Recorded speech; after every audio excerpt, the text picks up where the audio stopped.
ketika api itu menyala. Siapa yang tahan untuk berdiri di hadapan Tuhan? Kita akan mendengar pesan Tuhan tentang revival again atau kebangunan rohani kembali dari para hamba Tuhan di Indonesia. Program ini dapat Anda saksikan melalui channel YouTube Makan Netizen. Kami mengundang banyak hamba Tuhan dari gereja, dari pergerakan, persekutuan, bukan untuk mensukseskan acaranya, bukan. Tapi dari awal Tuhan kasih mandat untuk mulai membangun keluarga. Mulai membangun keluarga dan berjalan bersama as a family. Jadi kadang-kadang satu persekutuan dengan persekutuan yang lain, satu gereja dengan gereja yang lain itu crash. Merasa, oh aku dapat mandat, aku dapat visi dari Tuhan. Apakah betul? Yang betul mana? Semua betul. Gereja A, gereja B, gereja C, semua dapat visi masing-masing untuk menyelesaikan apa yang jadi bagian mereka. Satu kali 2013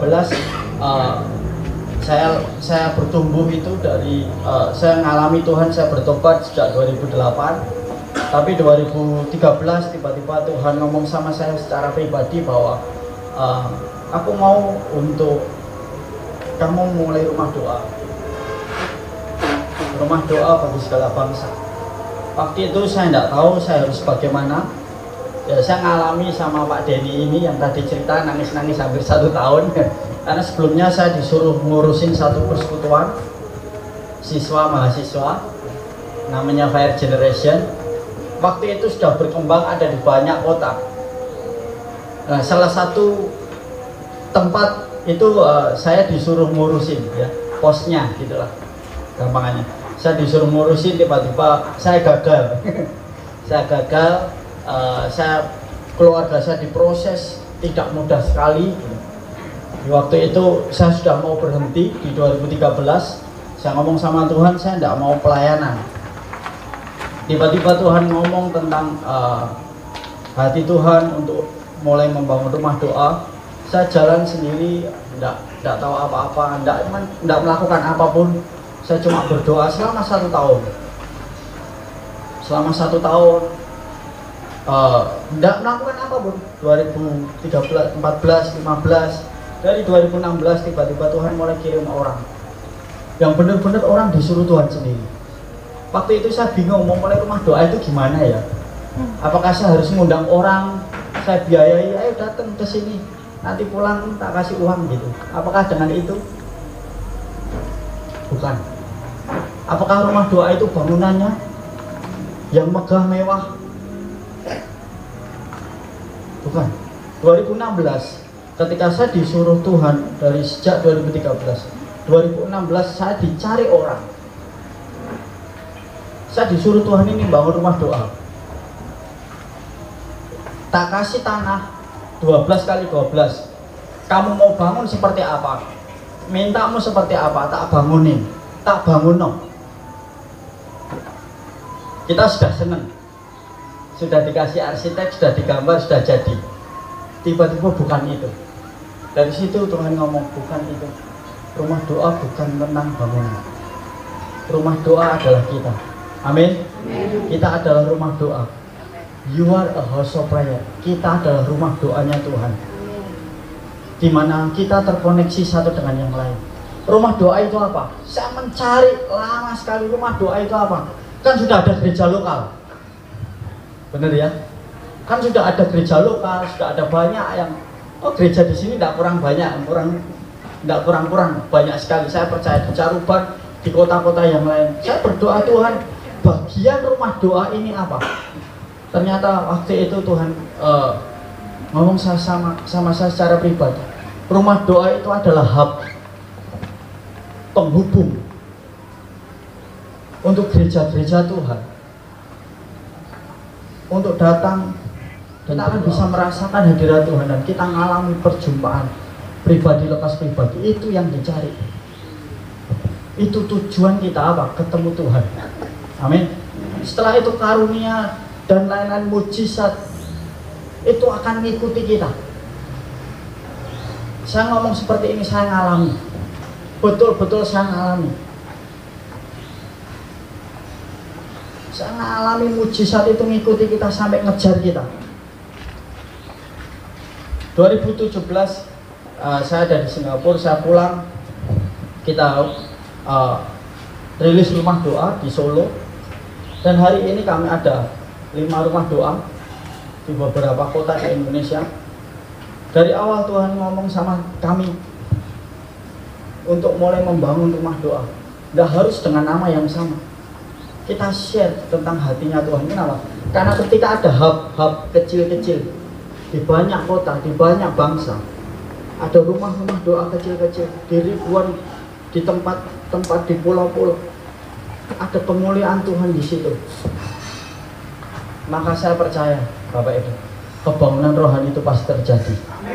Amin. Perubahan bangsa itu pasti terjadi. Ketika kita cari Tuhan, firman Tuhan saya ngomong, ketika orang yang bergaul karib dengan Tuhan, maka Tuhan akan memberitahukan rahasianya. Amin. Amin. Hari ini saya mau ngomong sama Bapak Ibu Saudara, jangan cari pendoa untuk cuma didoakan, untuk cuma Tuhan ngomong apa sama saya. Tolong doakan, tolong nubuati, jangan cari itu. Karena biasanya ketika orang datang ke rumah doa, maaf ini ya, orang cari pendoanya, orang cari hamba Tuhannya. Satu kali itu dibutuhkan, iya. Tapi kalau itu terus menerus, jadi salah. Amin. Saya pendoa syafaat, saya berani ngomong gini. Kenapa? Sampai satu kali saya dikejar-kejar orang, tolong doakan saya. Begitu kita doakan, terjadi. Orang mulai memberkati kita. Itu yang terjadi. Dan tiba-tiba nanti cari lagi. Ketika itu saya ngomong sama Tuhan dan saya ngomong sama orang, kamu jangan cari saya, cari Tuhan. Kita punya Tuhan yang sama. Kalau Tuhan bicara sama saya, Tuhan bicara sama ibu, Tuhan bicara sama bapak. Amin. Bagian kita di rumah doa, kita berdoa untuk bangsa, maka berkat bangsa itu akan mengalir dalam hidup kita. Amin. Kenapa di Yesaya tadi dikatakan, akan kuberi kesukaan di rumah doaku. Begitu saya baca, saya merenungkan ini bertahun-tahun, saya semakin ngerti esensi dari rumah doa. Ketika kita masuk dan kita mencari Tuhan, maka akan ada sukacita yang tidak terbatas akan kita terima. Waktu kita ketemu Tuhan, kita akan mengalami keindahan Tuhan, kita akan mengalami sukacita itu. Coba bayangkan Bapak Ibu, waktu Bapak Ibu datang bawa masalah aja, kita datang sama Tuhan, tiba-tiba Tuhan jawab, seneng enggak? Seneng kan? Apalagi kita datang bawa masalah bangsa, Tuhan tolong bangsaku, Tuhan tolong Caruban. Tuhan tiba-tiba kasih tahu, ini loh. Seneng kan? Seneng kita.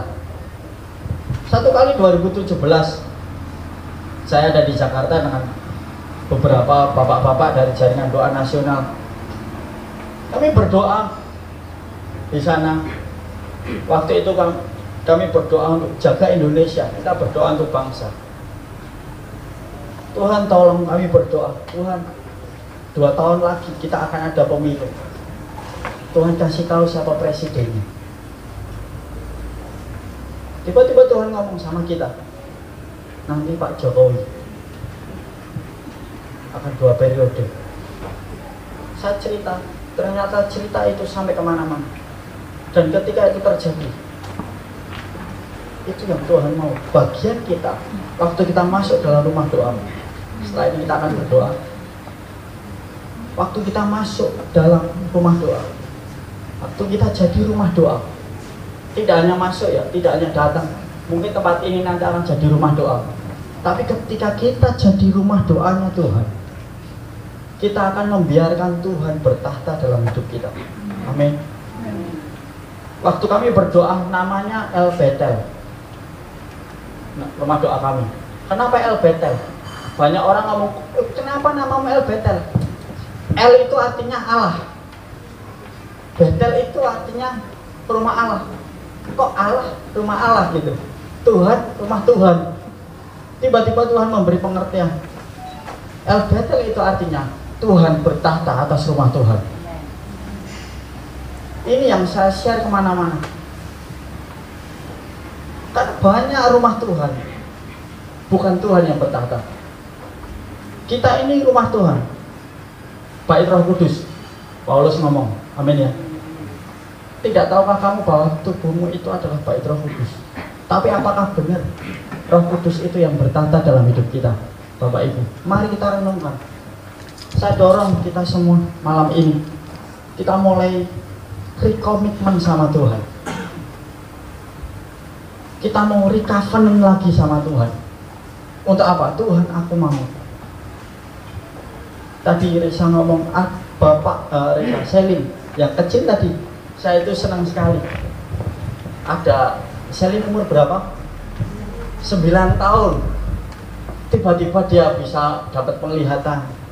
Ada 2 hati, yang satu retak, yang satu utuh. Tuhan mau ganti hati yang retak dan hati yang baru. Luar biasa. 9 tahun Bapak Ibu. Bukankah ini yang dinubuatkan Yoel? Amin. Tuhan akan pakai anak-anak muda, teruna-teruna akan dapat penglihatan dan sebagainya. Ini yang terjadi. Dan seperti Reza, seperti Selin, ini banyak di Indonesia. Kita sebagai orang-orang tua, bagian kita apa? Dampingi mereka. Ini waktunya kita masuk dan mulai berdoa, mengambil bagian yang tidak akan dapat diambil orang lain. Seperti Maria, amin. Maria itu melayani Tuhan. Marta melayani pekerjaan Tuhan. Beda. Maria itu melayani Tuhan. Melayani Tuhan di mana? Di tempat Maha Kudus, di ruang-ruang doa. Dia melayani Tuhan. Dia mencari pribadi Tuhan.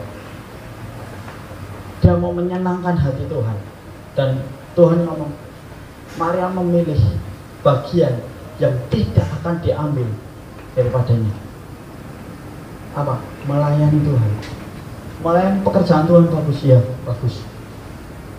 Harus. Tapi sebelum kita melayani pekerjaan Tuhan, ambil komitmen kita. Tuhan, aku mau melayani Tuhan setiap hari. Kita ada di tempat ini, kita boleh bertemu. Saya percaya, Bapak Ibu, ini waktunya Tuhan memberikan hati. Seperti yang Selin tadi share, Tuhan beri hati yang baru. Waktu kita masuk nanti, ngambil waktu di rumah kita masing-masing, waktu kita datang sama Tuhan,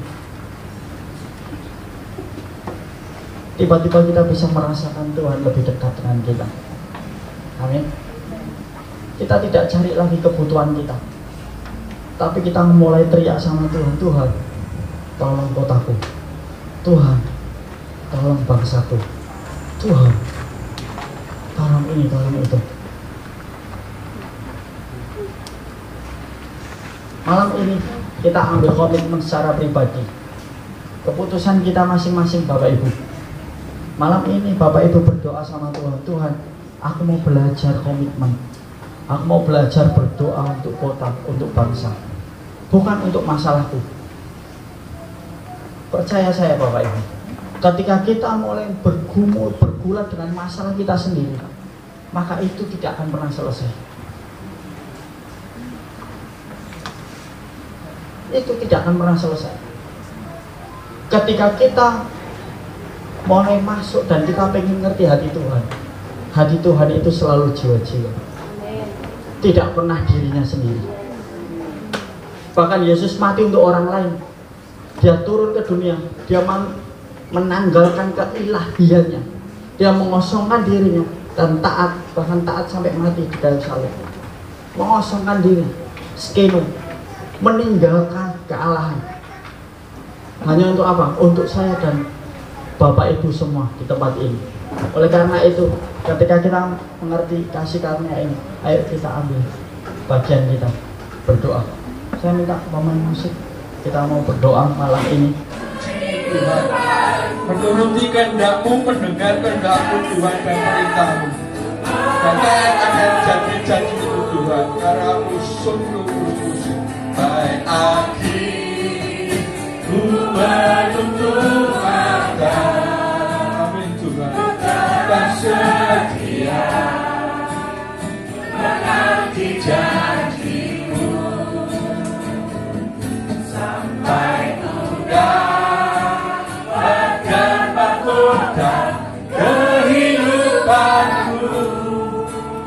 Ku tetap setia melayanimu sampai akhir, sampai akhir.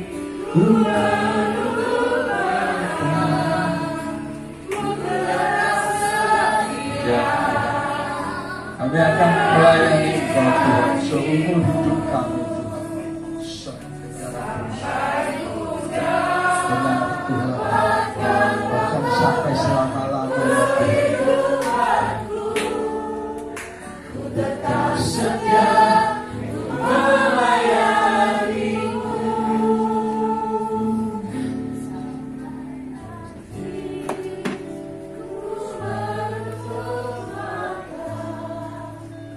Ku tetap setia menanti janjimu sampai ku dapatkan mahkota kehidupanku. Ku tetap setia melayanimu. Terima kasih Tuhan, terima kasih Tuhan. Inilah dupa yang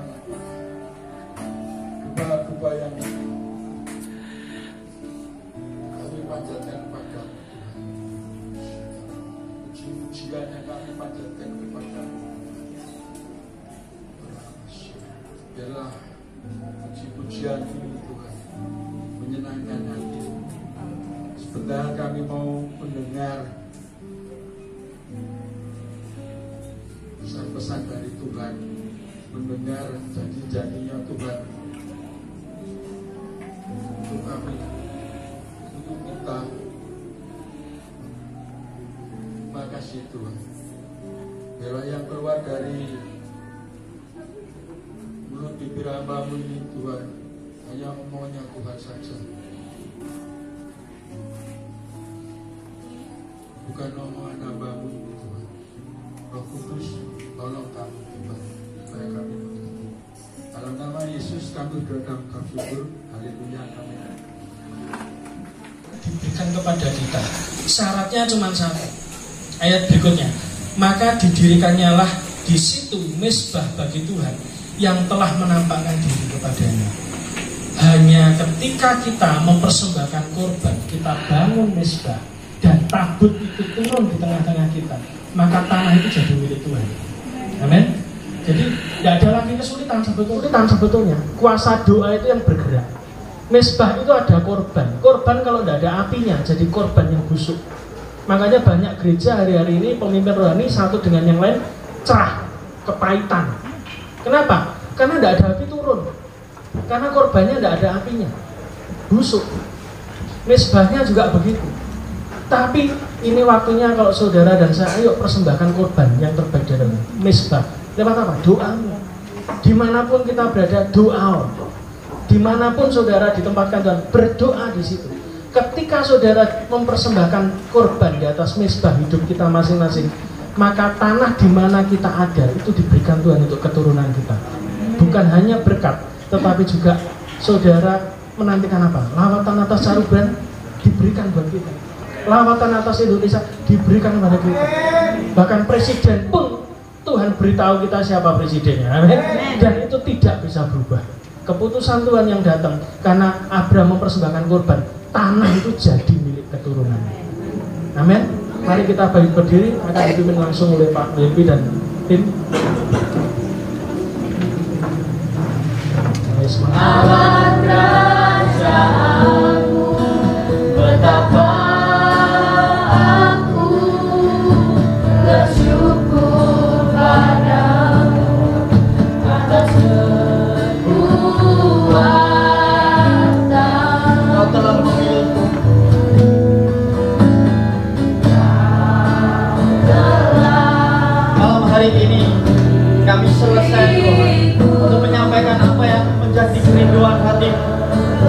Tuhan taruh di hati kami. Roh Kudus, ini waktunya Engkau bekerja lebih. Kami buka hati kami malam hari ini. Kami berdoa biar surga terbuka atas tempat ini. Ada tembok berapi yang mengelilingi ruangan ini.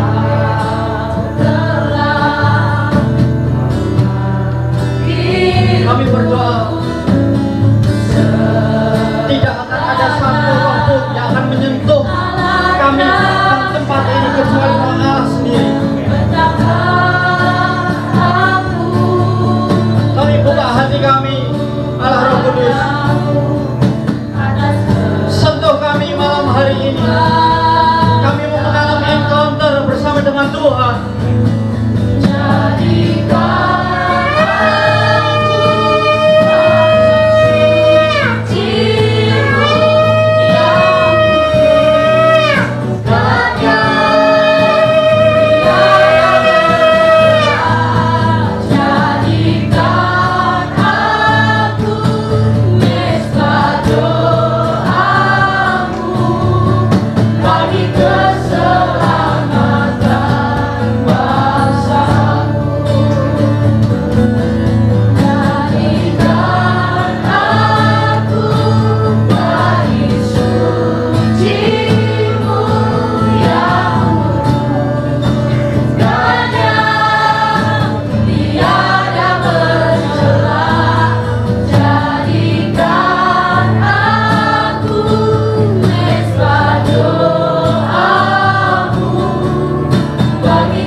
Firman Tuhan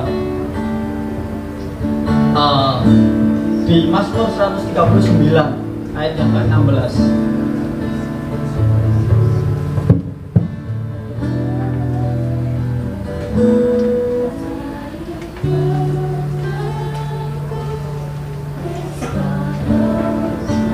Saya merasa penting untuk share tentang ini. Ini bicara tentang destiny, tujuan ilahi Tuhan. Mazmur 139 ayat yang ke-16 beginilah firman Tuhan. Matamu melihat selagi aku bakal anak, dan dalam kitabmu semua tertulis hari-hari yang akan dibentuk sebelum ada satupun daripadanya. Jadi Tuhan sudah menulis di surga.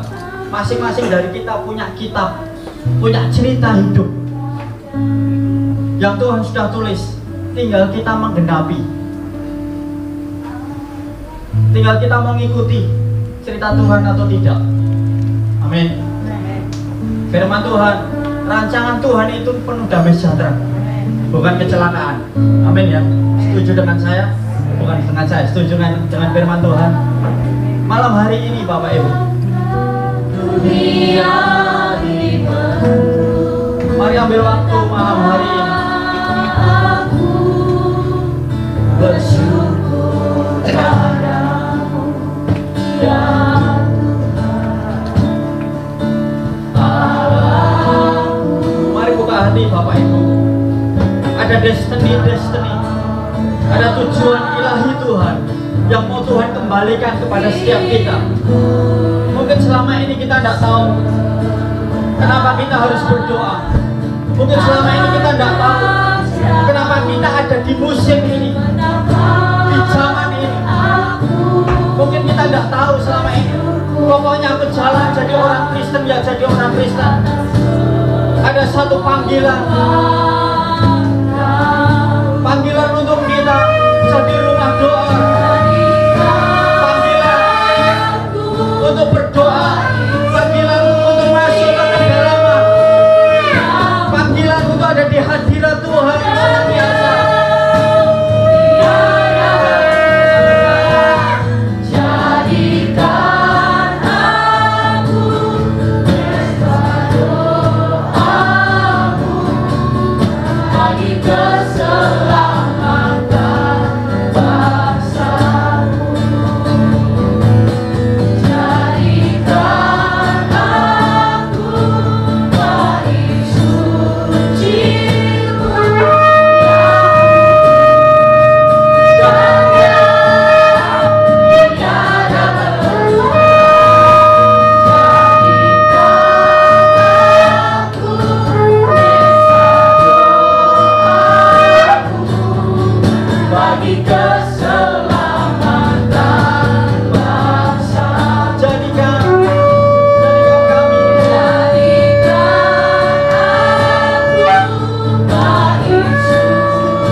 Sadar, tiada berselang,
gereja, tapi di tempat ini ada rumah doa di lantai 2. Kalau Bapak Ibu orangnya, aku mau melayani Tuhan, Tuhan aku mau komitmen, saya challenge Bapak Ibu boleh maju ke depan.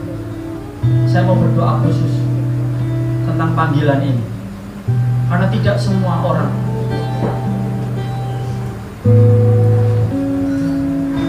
butuh harga yang mahal yang harus dibayar untuk kita duduk diam memberi hidup kita. Kalau mau orang boleh maju ke depan. Kalau engkau yang mau komitmen, seperti saya tadi katakan, orang-orang yang tidak punya keinginan yang lain, yang benar-benar banting satu hal yang dia mau Tuhan saja dan tidak yang lain.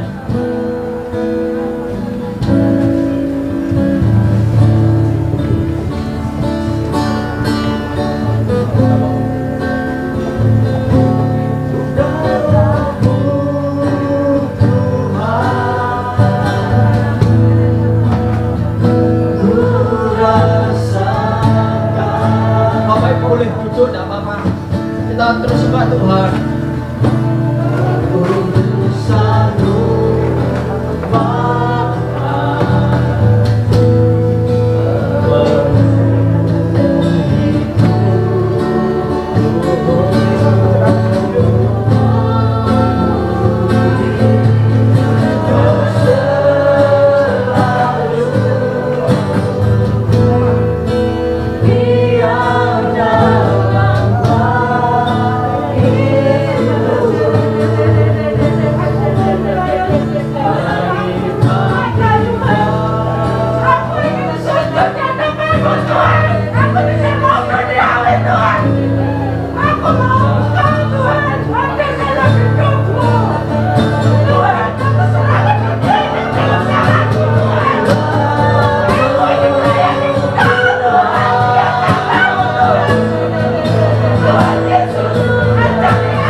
atas rumahnya.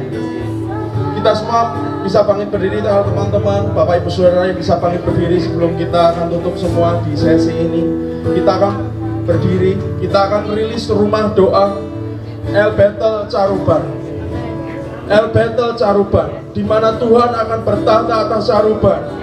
Caruban adalah rumahnya.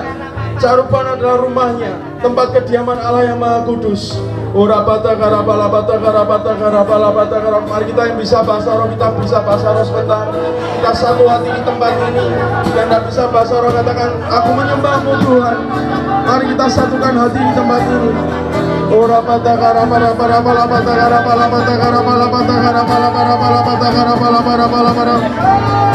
Seperti yang didapat ketika engkau merilis ayat firman Tuhan Kejadian 12 ayat yang ke-7. Ketika itu Tuhan menampakkan diri kepada Abraham dan berfirman, aku akan memberikan negeri ini kepada keturunanmu. Kepada keturunanmu. Aku akan memberikan negeri ini kepada keturunanmu. Maka didirikannya lah di situ mesbah bagi Tuhan yang telah menampakkan diri kepadanya. Bapakku berdoa dalam nama Yesus, orang yang telah kau pilih sebagai imam di tempat ini Tuhan, sesungguhnya Tuhan sedang mengejar hidupmu hari ini. Bapakku berdoa dalam nama Yesus, Tuhan mengurapimu. Negeri ini akan menjadi milikmu. Siapapun yang datang ke tempat ini, kita semua yang berdiri dan setia tempat ini, Tuhan ingatkan, tempat ini adalah tempat kediamanku.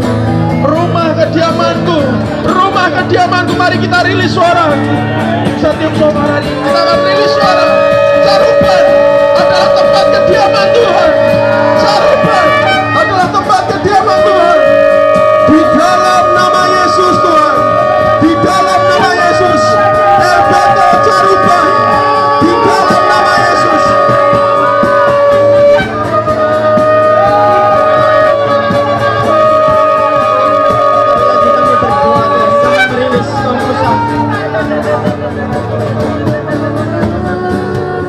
Menjadi pengangkat tabur, orang yang akan berjalan beribu hasta di depan.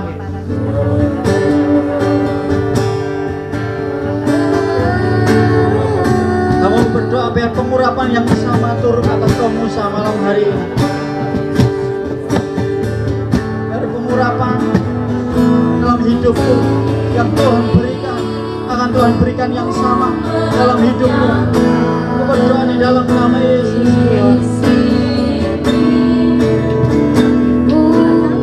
Kami bersyukur Tuhan untuk panggilan.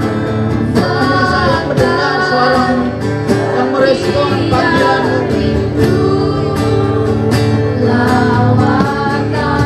Bahkan mengalami banyak hal ke depan. Ada banyak orang yang datang ke tempat ini. Mereka menemukan destiny mereka. Mereka diubahkan hidup mereka. Mereka tidak akan mengejar semua keinginan mereka ketika mereka datang, tapi mereka akan mengejar Tuhan ketika mereka datang ke tempat ini. Tapi disitulah mereka akan mengalami perubahan hidup. Mereka akan mengalami destiny yang tercuri di balik. Let Caruban go dalam nama Yesus. Itulah destinimu. Melepas Caruban mendiam Jawa Timur, bahkan Indonesia. Dalam nama Yesus, itulah destinimu. Melepaskan semua yang terbelenggu dari roh penjajahan, terbelenggu dari ikatan-ikatan. Dalam nama Yesus, Rabu Soto, Rabu Siti, Rabu Soto, Rabu Soto, Rabu Soto. Dalam nama Yesus.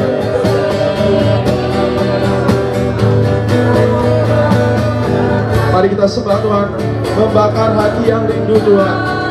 Dalam nama Yesus, terima kasih. Haleluya Tuhan.